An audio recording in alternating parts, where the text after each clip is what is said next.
বুদ্ধির জয়। বনের ধারে প্রকাণ্ড এক বটগাছ। সেই গাছের ডালে একজোড়া কাক বাসা বেঁধে থাকে।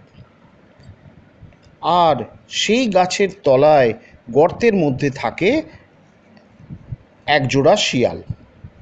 কাকদের আর শিয়ালদের মধ্যে খুব ভাব। বিপদে আপদে একে অপরকে প্রাণ দিয়ে সাহায্য করে। একবার কাক দুটোর দুটি বাচ্চা হলো। বাচ্চা দুটিকে তারা প্রাণ দিয়ে ভালোবাসতো। আদর করে নাম রাখলো কালো মানিক। বাচ্চা দুটিকে একা একা বাসায় রেখে কাকেরা গ্রামে যেত খাবারের খোঁজে। ফিরে আসতো সন্ধ্যার আগেই। এমনি একদিন বাচ্চা দুটোকে বাসায় রেখে কাক দুটো খাবারের খোঁজে গেল। ফিরে এসে দেখলো বাসা খালি, বাচ্চা দুটো নেই। কোথায় গেল আমার বাচ্চারা? মা কাকটি তো কেঁদেই উঠল।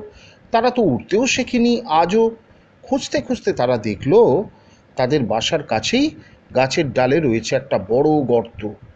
সেই গর্তের মধ্যে একটা প্রকাণ্ড সাপ শুয়ে আছে।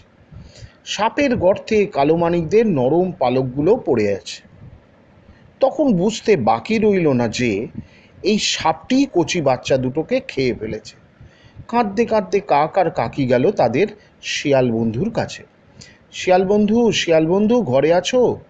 কি হলো ভাই কাক? শিয়াল তার গর্ত থেকে বেরিয়ে এলো। সাপে আমাদের বাচ্চাগুলোকে খেয়ে ফেলেছে, এবার আমাদেরও খাবে।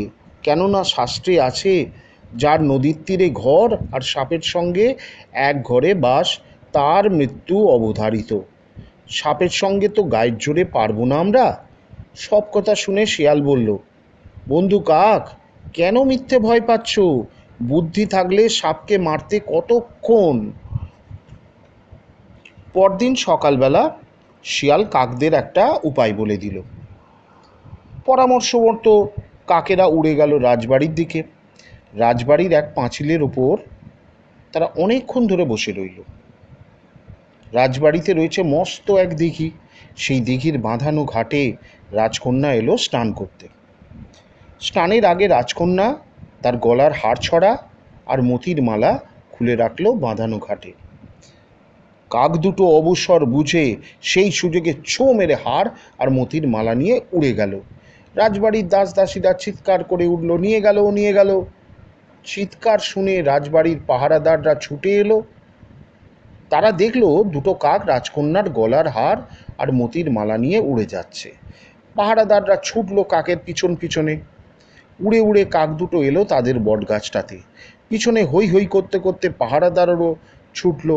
কাক দুটো সুযোগ বুঝে টুপ করে হার আর মতির মালা সাপের গর্তে ফেলে দিল।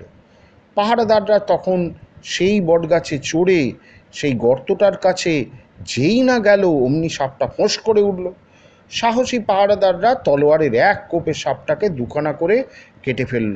তারপর রাজকন্যার গলার হার আর মতির মালা নিয়ে হাসতে হাসতে রাজবাড়িতে ফিরে এলো।